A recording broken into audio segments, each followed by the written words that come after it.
Nós estamos iniciando a nossa aula de número 4 da primeira série do ensino médio no terceiro bimestre. E nós temos como título Como Governar? Introdução às Teorias de Estado. E nessa aula, dando continuidade da aula de número 3, nós vamos trabalhar os conceitos de anarquismo e socialismo. As nossas habilidades continuam as mesmas da aula 3, porque essa aula é uma continuação da aula de número 3. Então, identificar e discutir os problemas do Estado brasileiro e analisar a relação entre Estado e sociedade a partir da compreensão dos conceitos centrais do liberalismo, anarquismo e socialismo. Te recomendo, para que você se aprofunde no assunto, que ou você veja esses 3 vídeos que estão indicados, ou a leitura do livro didático da página 240 a 245. Vamos lá? Para a gente iniciar a nossa aula, vamos fazer uma revisão. Vamos recordar o que nós vimos na aula de número 3. Nós falamos sobre forma de governo, cuja as principais formas são a república, onde todo mundo participa, o povo intervém no governo através do voto, e a monarquia, onde o governo é hereditário. Ok? Nós também falamos sobre sistemas de governo, sendo os 2 principais, que nós vimos a democracia, quando o povo participa, vota, escolhe, e a separação entre os poderes é muito clara, e o despotismo, né? Sistema de governo onde o governante é ilegítimo, ele é autoritário, ele é um ditador. De alguma forma, quem ocupa o governo tenta concentrar nas próprias mãos todos os poderes, né? Legislativo, executivo e judiciário, e ao mesmo tempo é um governo que é ilegítimo, que sempre ocupa o governo através de um golpe, através de um golpe de Estado, né? Não é pelo voto. Então a gente coloca como nem voto, nem hereditariedade, como na monarquia. A gente diz que é um governo ditatorial, um déspota, um despotismo. Também nós falamos sobre sistemas econômicos, né? Os 2 principais são liberalismo e socialismo. Tendo que no liberalismo a gente tem a defesa da propriedade privada, da meritocracia, do individualismo, dos direitos individuais do cidadão, como a gente viu com John Locke, né, os 3 direitos individuais e naturais e inalienáveis, ou seja, que não pode ser tirado do cidadão, que é o direito à vida, o direito à liberdade e o direito às propriedades conquistadas pelo trabalho. E a gente viu também aí, falando de sistemas econômicos e políticos, nós vimos a ideia do Adam Smith, que defende que a sociedade livre, né, o livre mercado, onde os próprios comerciantes, industriais, trabalhadores, ou seja, através da livre negociação, eles promovem o crescimento econômico e a organização da sociedade. O grande objetivo do sistema liberal era produzir riqueza, que todos, e não somente os nobres, já que o liberalismo surge como uma grande crítica ao absolutismo, surge como uma grande crítica a uma sociedade onde a nobreza tinha muito mais poder e riqueza do que os outros cidadãos. Por isso que o liberalismo foi absorvido, incorporado pela classe burguesa. Qual era o grande lance? Ter uma teoria tanto econômica quanto política que justificasse o desejo de ocupar o poder, de ocupar a direção política, de fazer parte e o crescimento econômico da sociedade que era o que a burguesia queria. A gente sabe já que a grande consequência da ideia do liberalismo foi a Revolução Industrial, a independência dos Estados Unidos, a Revolução Francesa, a independência de vários países da América. Ok? Mas aí eu tenho uma pergunta. Será que o liberalismo político e econômico conseguiu produzir riqueza para todos, ou seja, todos cresceram economicamente, e também conseguiu produzir justiça social, ou seja, todos passaram a ter os seus 3 direitos respeitados?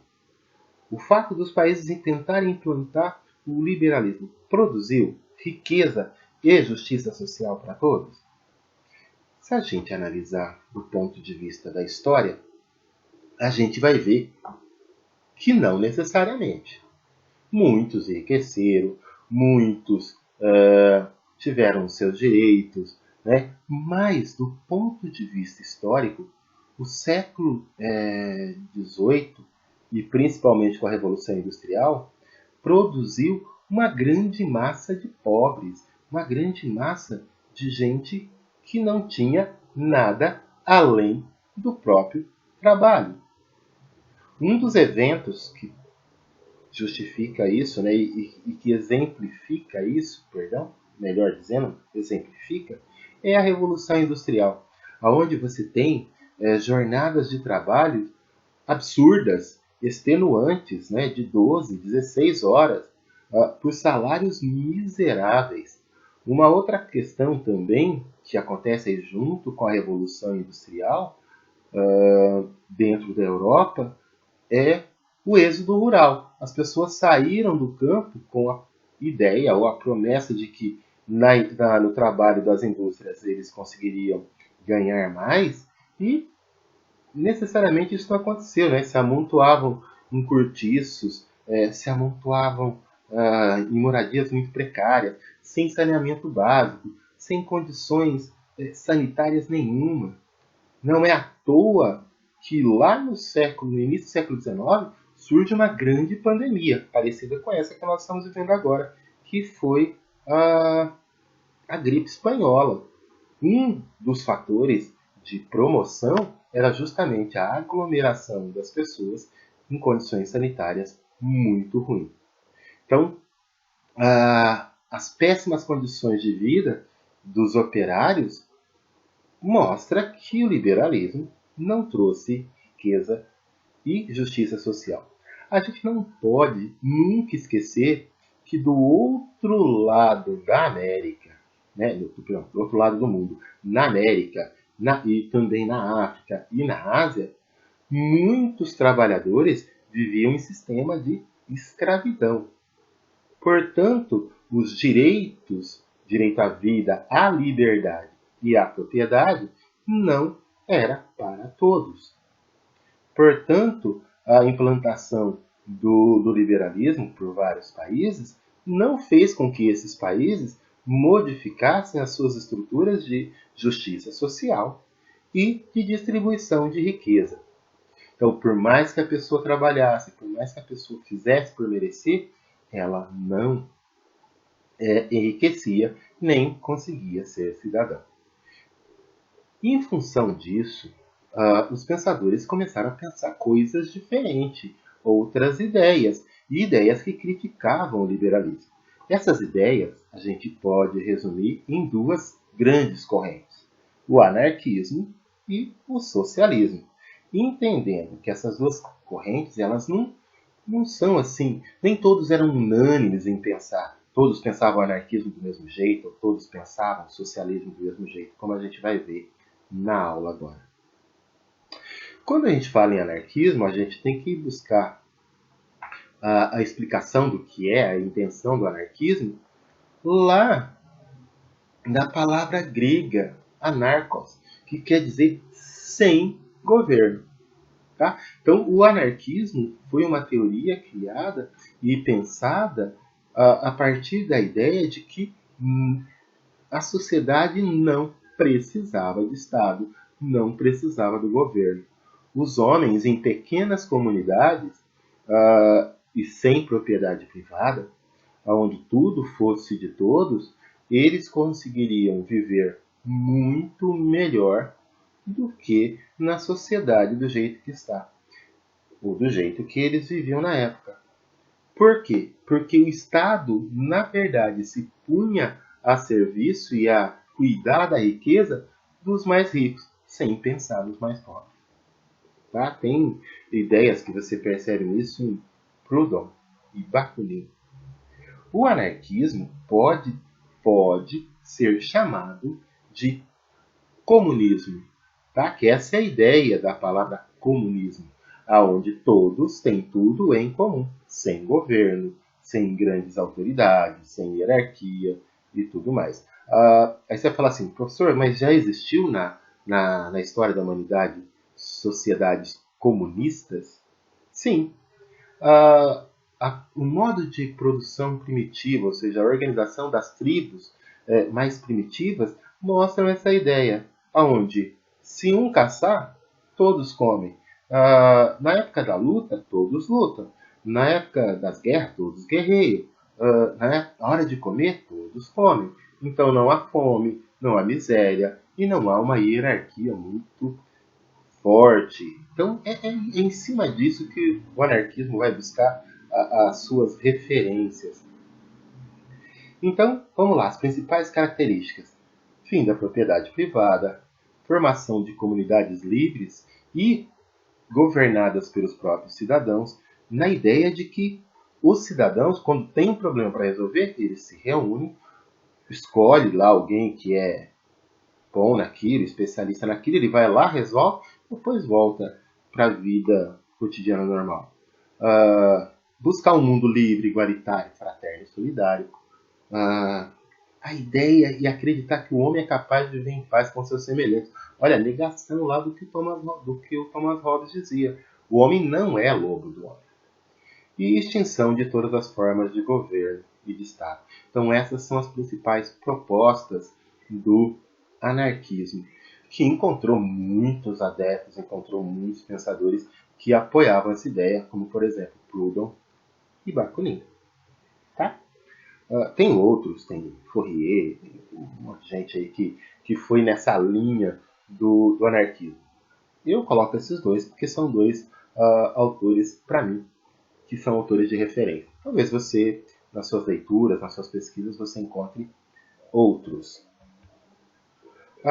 E é interessante a gente ver nos textos, tanto de Bakunin quanto de Proudhon, que eles não são adeptos da ideia de ter etapas, né? Ou seja, eles querem a revolução agora, eles querem a mudança agora, né? Eles querem esse fim dessa sociedade onde tem alguém governando agora. Então, total liberdade e autogoverno dos cidadãos. Perfeito? É bom a gente pensar porque essa ideia ela ainda é muito presente nos dias de hoje. Né? Muita gente se propõe ser anarquista, são totalmente contra as autoridades estabelecidas, os sistemas de hierarquia e tudo mais. Outra teoria de Estado que surgiu também nessa época e com a mesma intenção de acabar com aquela situação de opressão que viviam os trabalhadores foi o socialismo. Tá? E aí temos vários modelos de socialismo. Não temos um modelo só, nós temos pelo menos 3 modelos. E esses modelos socialistas eles têm em comum a ideia de criar justiça social, ou seja, melhorar a situação daqueles que são os mais pobres. Ou seja, colocar os mais pobres numa situação melhor de sobrevivência. E quase todos pensam na maneira de mudar a relação entre patrão e empregado, visto que é na relação patrão e empregado que surge e que se forma o sistema de exploração do liberalismo, né, do sistema capitalista. Aí a gente tem três tipos principais de socialismo. Tá? Vamos começar aqui com o socialismo utópico. O socialismo utópico foram alguns grandes pensadores como Saint-Simon, Charles Fourier, Robert Owen, entre outros. Todos eles falavam dessa necessidade de mudar a relação entre patrão e empregado, mas que isso aconteceria através da iniciativa entre patrões e empregados, né, na melhora dessas relações. Ou seja, o socialismo utópico propõe uma reforma do capitalismo. Você vai ver que tem muita gente que ainda pensa assim hoje, né? São socialistas utópicos. Por que eles são chamados de utópicos? Porque essa sociedade onde há uma justiça social sem grandes transformações, mas apenas pela reforma, pela revisão da consciência dos indivíduos, é uma utopia, é um sonho, é um desejo. E a maioria dos socialistas utópicos, eles não deixam muito claro como é que isso vai acontecer. Quase todos eles propõem a tomada de consciência e essa mudança na maneira como da relação patrão-empregado. Já o socialismo cristão, que aparece na encíclica Rerum Novarum e nos escritos de Leão Tolstói, é um tipo de socialismo que prega a ideia de trazer para a relação patrão-empregado os princípios cristãos. Ou seja, amor ao próximo, respeito a esse próximo, né? Cuidado com o outro, caridade. Ou seja, é puxar pela ideia de que os patrões deveriam ser mais bondosos, deveriam ser mais justos em relação aos seus empregados. Eles não estão querendo, de novo, é também uma ideia reformista. Eles não propõem o fim do capitalismo, mas uma reforma no capitalismo para que tenha uma vida mais justa e melhor. Você vê que dentro da igreja até hoje tem muita gente que ainda pensa dessa forma e discute. Quando eu falo igreja, eu falo da Igreja Católica em especial, né, que é onde surge o socialismo cristão, mas também outras igrejas não cristãs, mas não católicas, por exemplo. Né, a gente não pode esquecer a figura de Martin Luther King, que se você olhar aqui, é um socialismo cristão, mudar a relação entre brancos e negros nos Estados Unidos, ou seja, é a ideia de reformar a sociedade. Okay? Mas tem um tipo de socialismo, e é esse aqui que a gente vai se aprofundar em alguns conceitos, chamado de socialismo científico ou marxismo, socialismo marxista. Né? As pessoas falam os nomes diferentes, mas a ideia é sempre a mesma. Tá? Que é o que a gente vai ver agora. Por que é científico? Porque Karl Marx e Friedrich Engels, eles tentam analisar e observar a sociedade através de um método científico, através de uma lupa, de um olhar que é científico. E que olhar é esse? É o olhar do materialismo histórico e dialético. Vou explicar de maneira muito simples porque os conceitos marxistas são extremamente profundos, complexos, e aí há várias visões e interpretações, mas na prática, o materialismo histórico é entender de que se a gente quiser compreender a sociedade, a gente tem que entender a história da sociedade. Né? A gente tem que voltar e buscar na história as referências. E quais são essas referências da história? O modo de produção, a divisão de classe e como é que se dão as relações de produção e as relações de trabalho. Ou seja, como é que a humanidade organiza a sua vida material, como é que a humanidade organiza a sua economia. Nesse sistema de produção, distribuição, consumo, como é que isso acontece? Consequentemente, na visão marxista, se eu entendo como é que um povo trabalha, como é que um povo organiza o seu trabalho, eu vou entender como é que esse povo pensa, eu vou entender quais são as classes sociais e vou entender como é que se dão as relações entre as pessoas e os patrões e os empregados dessa sociedade. E é em cima disso, né, esmiuçando esse materialismo histórico, que a primeira coisa que o Marx estuda é o que ele chamou de modos de produção. Tá? Nós temos o modo de produção asiático. Aonde isso aconteceu na história? Lá no Egito. Como é que era o modo de produção asiático? As pessoas eram livres, mas elas se colocavam a serviço em uma determinada época, em um determinado momento, e produziam para o rei, né, para o faraó. Depois, esse faraó redistribuía essa produção para, para o povo. A grosso modo é isso. Há também um modo de produção escravista, que na história você tem, né, alguns acontecimentos disso, como por exemplo na própria Roma, né, que havia um sistema de escravos que era conseguido com aqueles que eram derrotados na guerra, com aqueles que não conseguiam pagar suas dívidas, ou seja, as pessoas se colocavam a serviço dos outros em troca do básico, né, não havia salário, as pessoas se colocavam a serviço a troca de casa e comida. E esse mesmo sistema você pode perceber dentro do mercantilismo, onde houve o processo de escravização dos indígenas, dos africanos e de alguns povos da Ásia.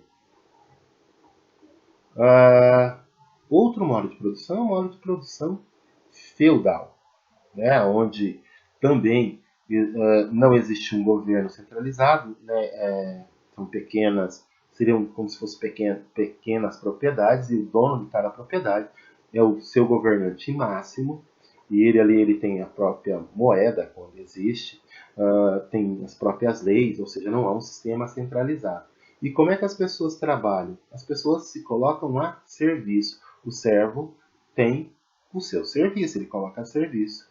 E ele paga com a sua produção o seu senhor. Né? Mas ele não paga com tudo. Uma parte fica com ele. Contudo, o senhor feudal não controla os horários, não controla o sistema ali específico de produção. Mas ele quer o resultado. O modo de produção capitalista é um modo que o Marx consegue perceber que começa a ser construído a partir do século XVI e que tem como principal característica a pessoa não é mais servo, a pessoa não é mais escrava, ela se torna um trabalhador assalariado, ou seja, eu trabalho em troca de um salário. A gente sabe que isso acontece na Europa. Né? Boa parte do mundo ainda estava no sistema escravista.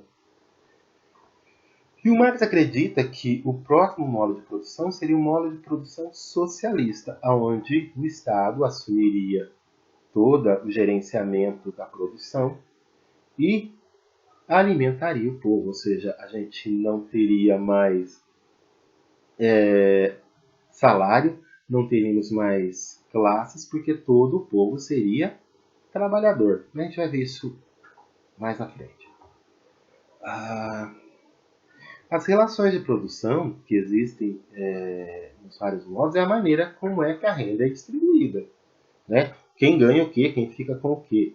Lá no sistema de produção asiático, todo o trigo ia para o celeiro do faraó e o povo pegava quando tinha fome, quando tinha necessidade.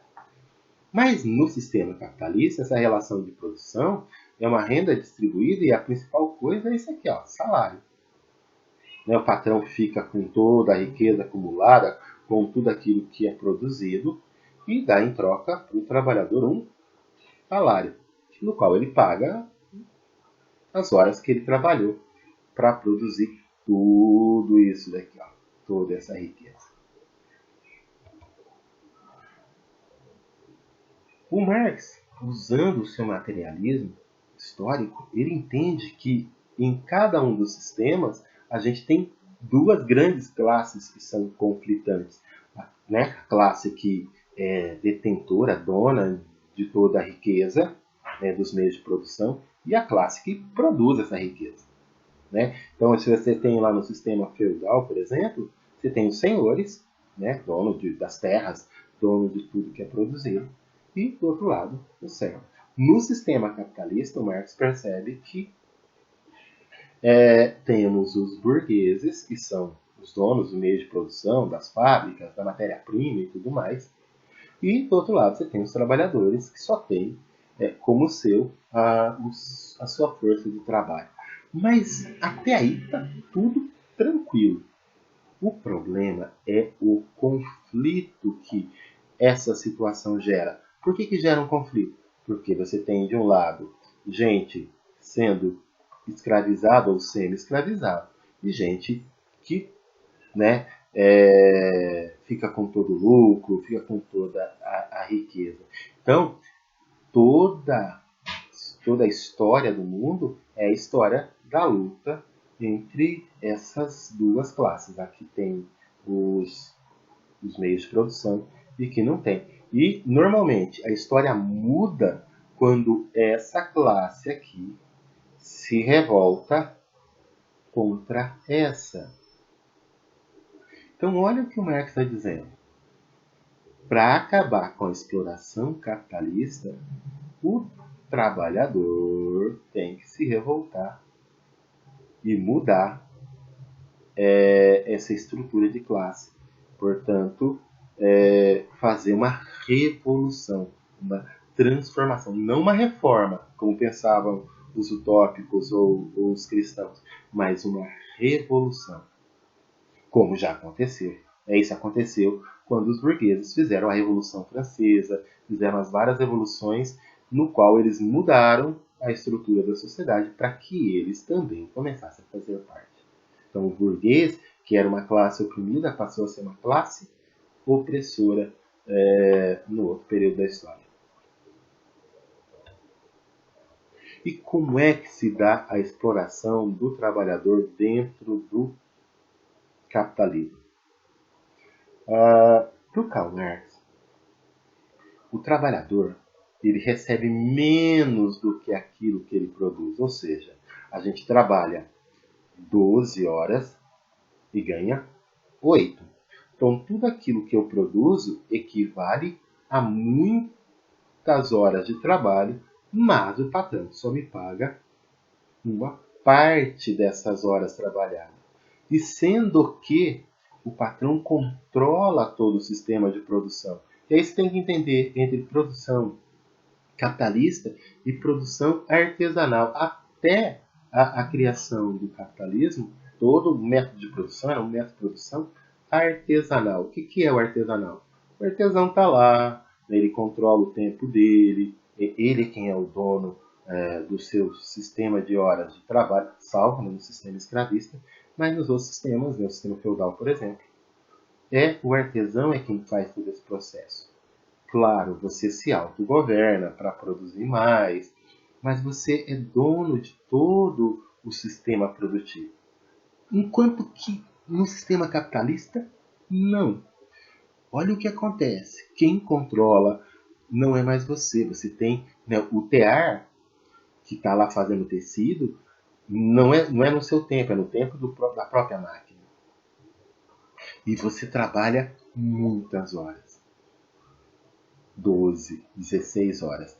Lá na época do Karl Marx. E o trabalhador ganhava uma ninharia por tudo isso.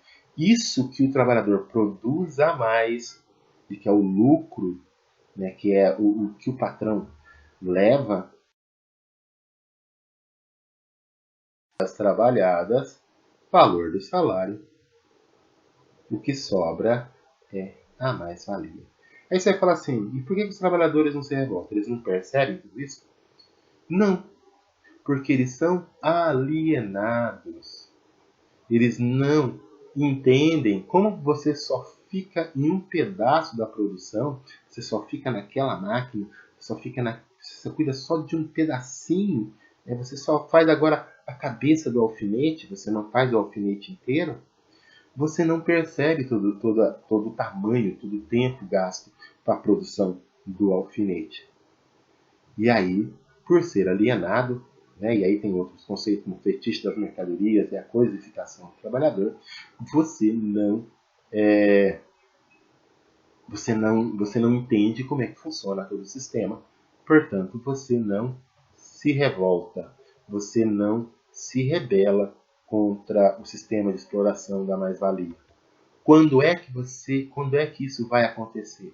A revolução dos trabalhadores vai acontecer quando os trabalhadores tiverem consciência de que existe essa luta de classe, que existe esse sistema de exploração e de que todo o processo, todo o governo, toda a construção cultural, todo o processo ideológico, todo o processo de pensamento está a serviço da dominação dos capitalistas e, consequentemente, da escravização do proletariado.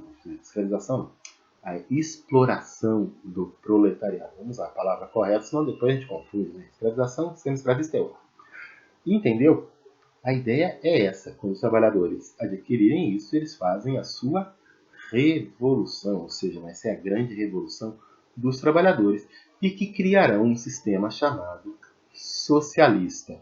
Depois, né, e o sistema socialista é esse, onde o Estado é o grande gerente. Né? O Estado deixa de ser serviçal do capitalista e passa a ser o gerente de toda essa produção e vai redistribuir isso para todos. Portanto, esse deixa de existir e todos serão proletários, todos receberão de acordo com aquilo que produz, mas todos não terão mais o capitalista.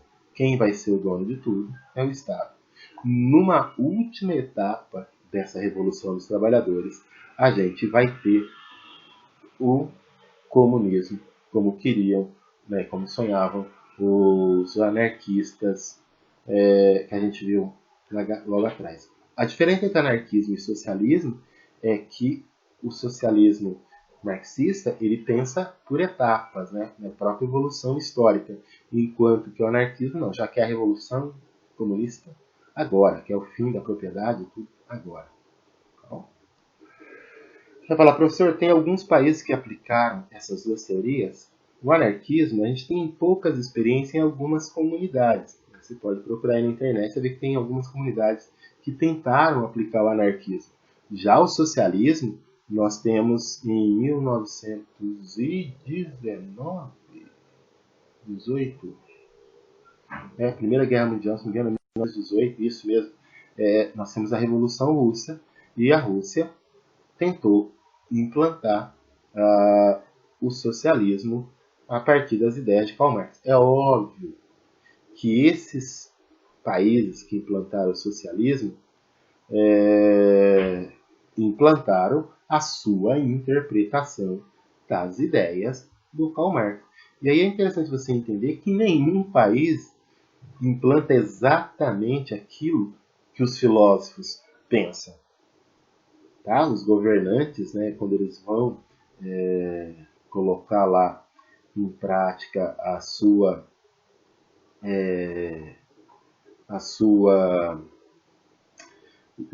política, eles fazem as interpretações e aí eles fazem, né, coisas que parecem socialistas, que parecem capitalistas, que parecem anarquistas, mas não são necessariamente. Mas as filosofias são importantes para que a gente entenda como é que tudo isso se fundamenta, aonde essas pessoas vão buscar a inspiração para dizer o que dizem. Dito isso, para você que faz atividade impressa, a pergunta do caderno do aluno, que a gente já fez na aula passada, a gente retoma, porque agora a gente terminou, né, as três teorias, é para você pensar né, como é que essas três teorias se fazem presente na realidade brasileira. Se é que se fazem. Tá? O Brasil é liberal, capitalista, ou é anarquista, ou é socialista? Como é que você percebe isso? Como é que você identifica isso na realidade brasileira? Para você que está fazendo atividade online aí pelo Classroom, né, e pelo Google Forms, primeira questão, para que você diga o nome. Deixa eu ver aqui. Na verdade, cara, você tem como resposta as várias teorias, né, que tentaram explicar a sociedade de forma diferente do liberalismo. Agora você tem que ver qual dessas aqui está escrito de maneira correta. Volta lá no slide, veja o que fala o anarquismo, o que fala o socialismo científico, utópico e cristão.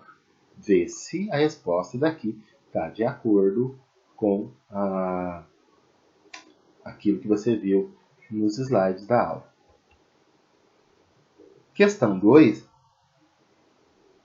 é sobre a obra de Karl Marx, né? Qual é a crítica que o Marx faz?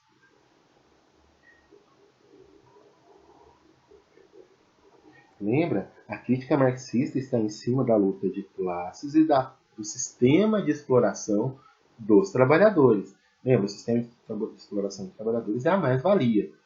O patrão não é bonzinho ou malzinho, é sistêmico. A mais-valia explora tanto o empregado que trabalha para o bom patrão quanto para o mau patrão. Tá bom? É sistêmico. Questão 3 aí, ó, uma questão da Unicamp, lá 2011. Há algum tempinho já, mas são questões que caem para você que um dia pensa em fazer provas da Unicamp. Tem aí um texto, né, falando sobre o pensamento marxista, e para que você veja qual dessas respostas se encaixam dentro do pensamento marxista. Bom, lembra, a base científica do Karl Marx é o materialismo. É o materialismo histórico, materialismo dialético, entender que a história tem essa dualidade, entender que está tudo fundamentado na maneira como as pessoas organizam naquela época o seu sistema econômico. Beleza? Questão de número 4.